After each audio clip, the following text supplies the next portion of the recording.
Hey guys, welcome back to SuperGuy KY, and today this is our problem. Try it again. Alright, so you don't have to be a genius to know that's a dead battery. So, what is this battery reading, or do I have a bad alternator? Let's check that. So here on this battery, you should replace your batteries about once every 3 to 5 years. This one was made in 2015.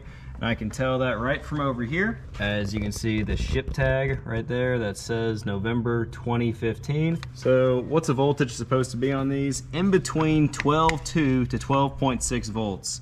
So negative terminal, positive terminal. All right, so I have my digital multimeter. I'll set it to volts right there. You got to make sure it's DC because these batteries are direct current, not alternating current. So I want it right here in the middle. So this is gonna give me, hopefully, 12 volts. Let's find out. The vehicle has to be off when you try this.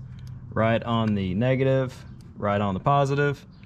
We're about 12.2, that's pretty close, even though this battery is 8, look at that, 12.2 volts. But the age-old question, how do you know your actual battery is bad? What if it is your alternator? So let's check the alternator. But for that, the vehicle has to be running.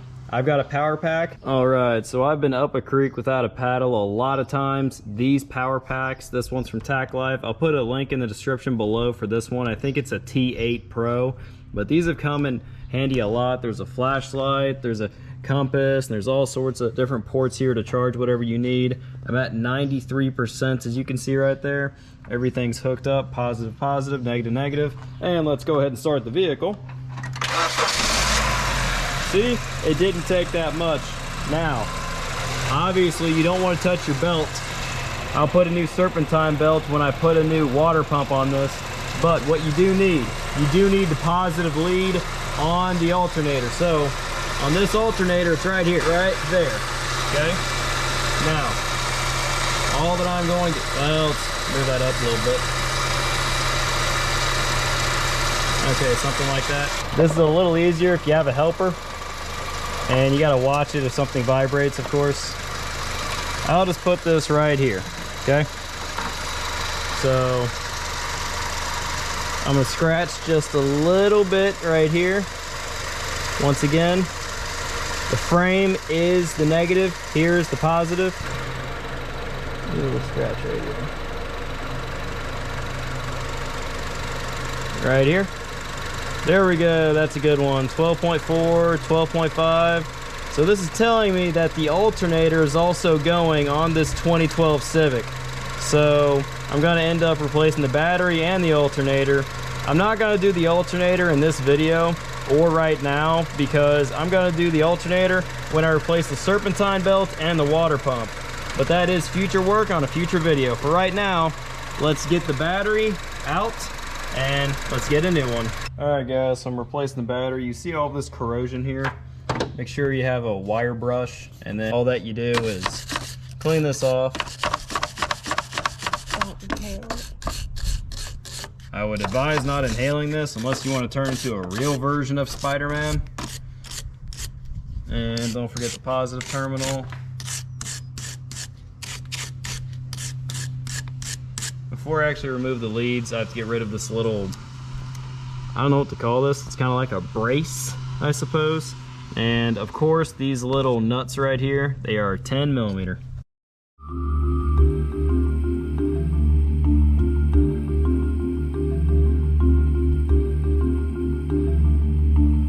Now that I have those two little prongs out of the way, now I'll just disconnect both of these. It's very important you disconnect the negative first.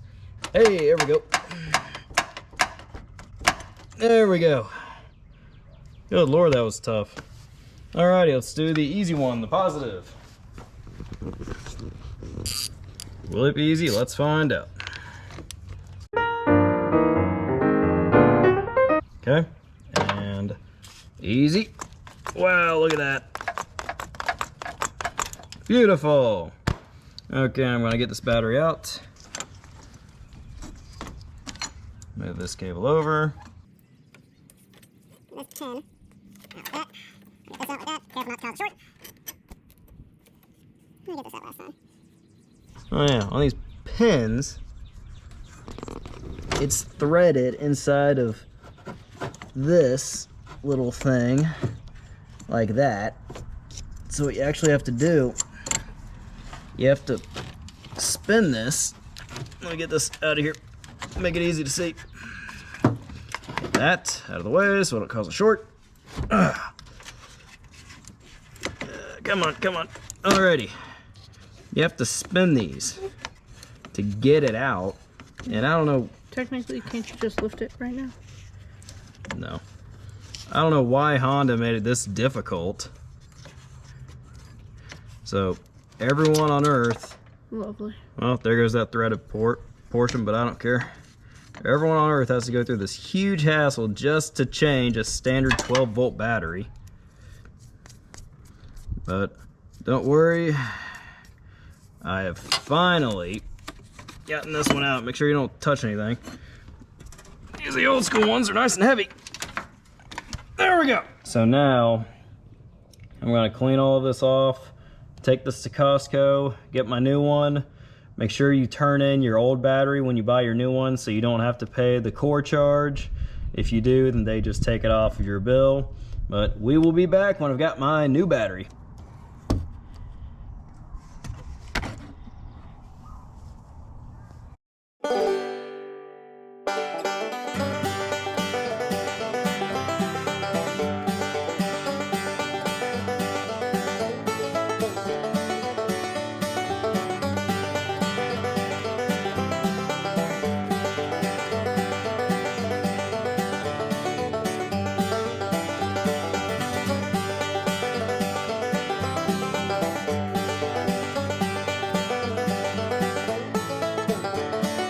Okay, so $118 later. That includes the refund on the core charge. I have this battery from Costco. So 500 cold cranking amps. The group number is 51R. I'm not going to go over how to find your own battery. Here's the item number right here in case you want to know, for a 2012 Civic or close to that. Here's the date stamp for April of 2023. Let's get it back in. All right, so here is brand new battery. Now there's a couple plastic pieces. I just cleaned these off and washed them, so yours will probably be pretty dirty. But these go over like a sleeve, just like that. And this one will go in just like that underneath it in the vehicle. So it'll go in just like that. Now, I took these out because in anticipation, because I knew I was gonna have to replace this battery soon. So got the new one. Let's load her up. There you go.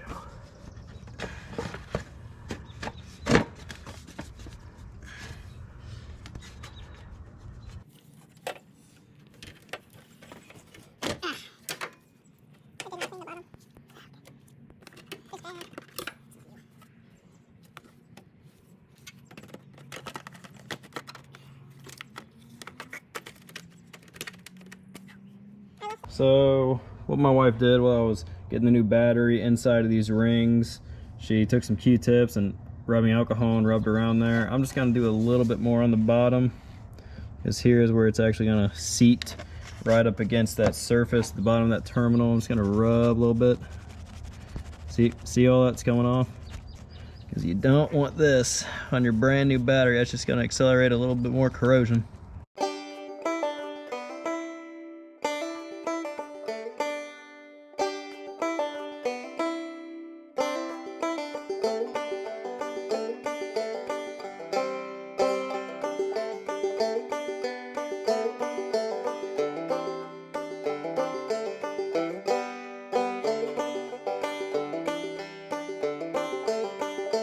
Alright, so brand new battery is almost all strapped in, but how do I know it's any good? So I'm gonna pop these little caps off of the terminals here. There's your negative, and this one's stuck. It is stuck. Maybe they do it on the positive on purpose.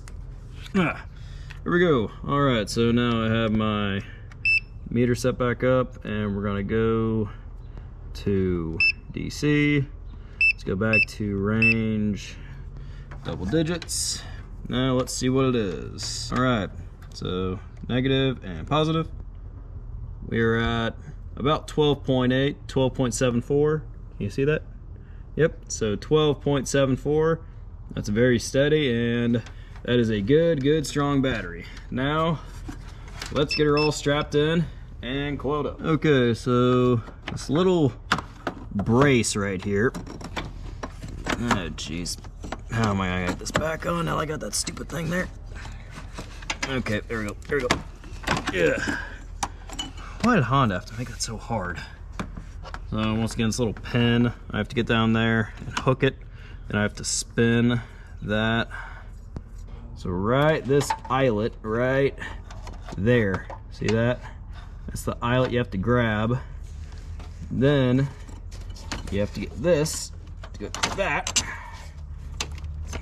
Okay, now just be gentle with your negative. Make sure your negative goes here, and your nut now goes on top of that. All right, once again, I don't know who made it so difficult or whose brilliant idea it was, but someone that never changes batteries out all the time, obviously, and it just came out, of course it did. 10 millimeter, once again.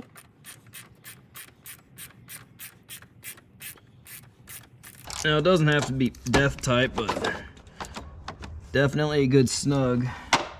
The only way I can do this one over here is by holding that down, screwing that by hand, just like that. See, the front here is still loose, so I need to keep tightening that.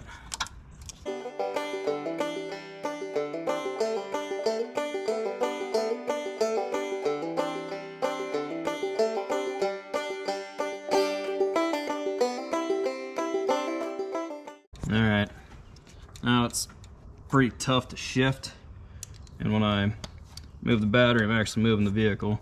So I'm gonna get the back one here, tighten down just a little bit more.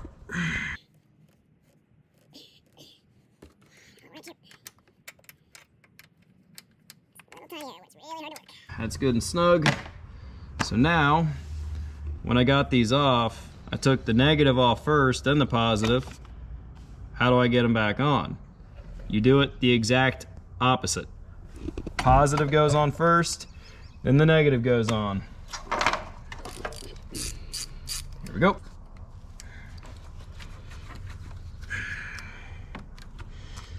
There we go, it's a good seat. Let's tighten her up.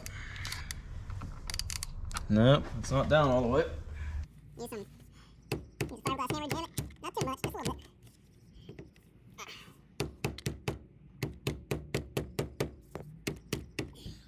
There we go, that's good. Alright, now let's tighten her up.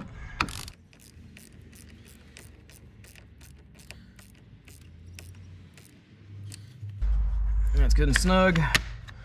Go back to the Nemesis negative over here, that I've dubbed it the Nemesis negative. And I have to retighten you. Or I get you on, or I get this on. Stay.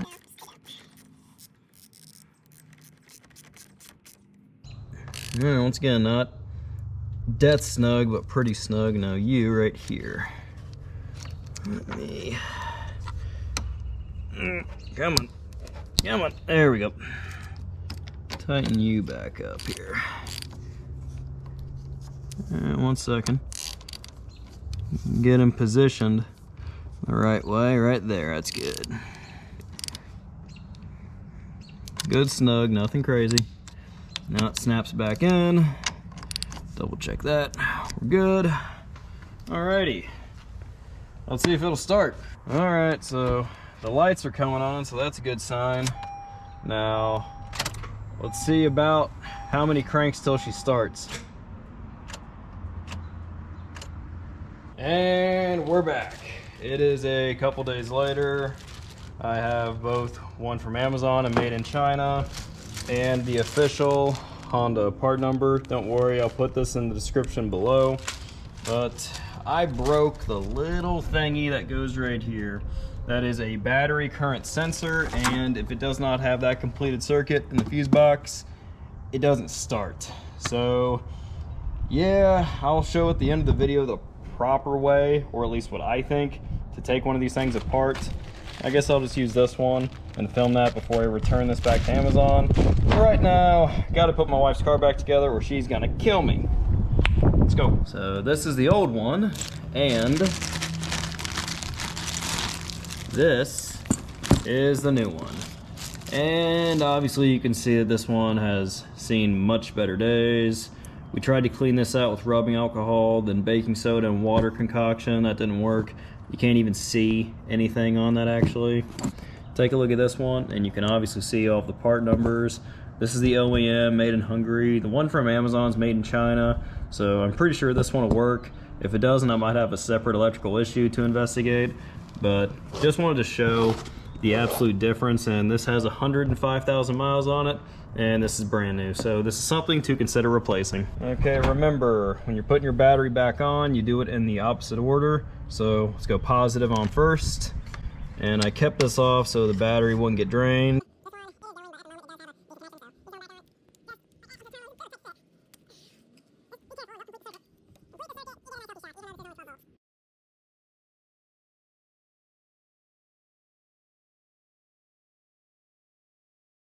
Give it a little wiggle, snap it down. Now let's do the negative. And our brand new battery current sensor right here. All right, and here we go. New sensor going on. Slides on like a glove. Slides on like a glove.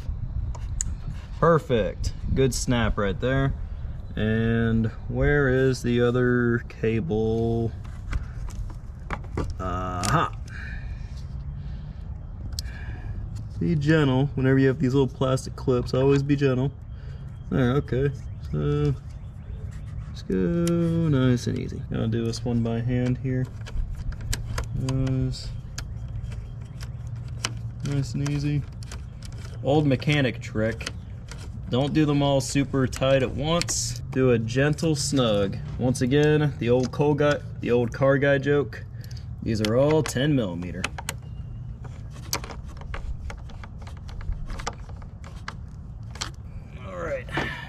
And this is just a 1/4 inch drive ratchet. You don't need a 3/8.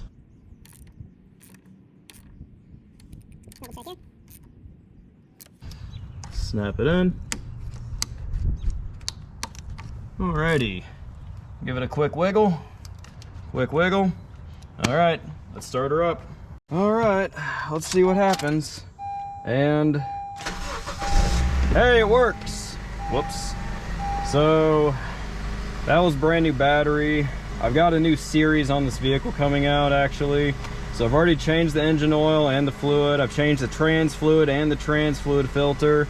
I already bled the brake lines. What's coming up next is the coolant flush, the water pump, the alternator, a brand new sunroof I'm putting in, and a brand new serpentine belt while I've got the front of the engine taken off. So there is a lot more coming on this exact vehicle. Then it's going to its next owner, because if you've seen on Supergirl KY, Super KY Baby's coming soon. So I'm going to change titles from Super Guy to Super Dad, Super Brad to Super Dad, something like that. But all right everyone, so obviously I was in a bit of a rush last time when I was taking all of this off, so I didn't do this the correct way in my opinion. So right now I'm showing the right way. Obviously right here on the sensor you disconnect just like that. Where is it? Oh, whoops. Right here on the back. If you look right here, there's a small little clip. You pull that in and you pull it off just like that, okay? It's very simple. Be very careful not to damage those pins, all right? Then you pop this off. Gentle. Once again, it's just all this little plastic stuff all together. And that's what OEMs have been famous for the past 35, 40 years. Right here, you gotta push that in. Maybe it'll just rip. Yeah, right there. Once again, this is a 10 millimeter. And I'll put all three of these next to each other so you can see all the differences.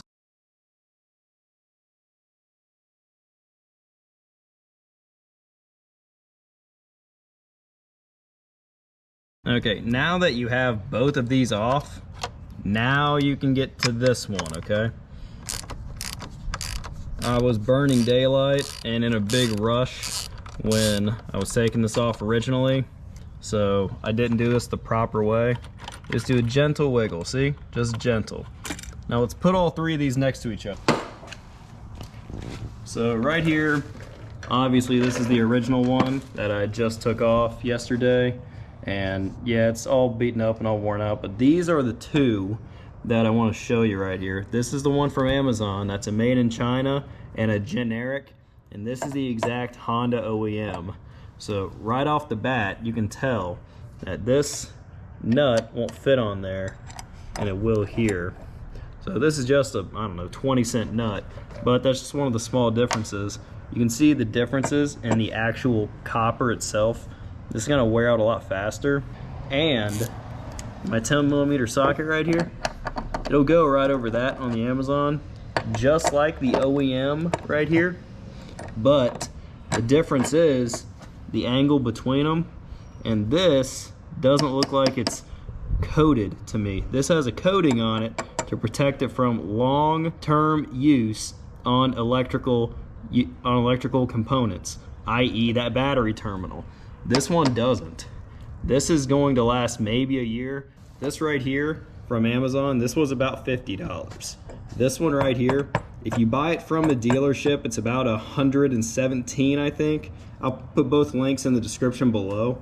But you can get this online for a little bit cheaper, maybe $100 or $90. I'll have all of the part numbers in the description below if you want to double check all of these. But once again, I just wanted to show you the little differences in build quality. The whole point of this is plug and play, wax on, wax off. These are direct replacements. You can just take this one off, put this one on, everything is the exact same. When you go to something that is an aftermarket, you have to account for some differences. That's a small difference, that's a small difference. This is the same, but it's not gonna last as long in my opinion. Same with the metal on here. Maybe it's not coming across on camera, but I can visually tell a huge difference between this metal and this metal. So if you buy something aftermarket, or a knockoff, I will call it, you have to be ready for the small differences, and you have to have the tools and the know-how to adapt to that. If you don't, then you're going to be up a creek without a paddle when something just breaks in the middle of nowhere. That's one more job done, guys. So once again, there's a lot more coming on this car. I didn't include it in this video because this was just about the battery, but new alternator, new serpentine belt, new water pump, flush the antifreeze. I'll show you how to replace the thermostat. So once again, I didn't include those, but they're going to be in separate videos, so stay tuned for all of that. Hey, if you liked the video, consider giving it a thumbs up. And if you want to see more content about me fixing things, me showing you the differences, product reviews, how I fix things, consider subscribing. As always, be super today.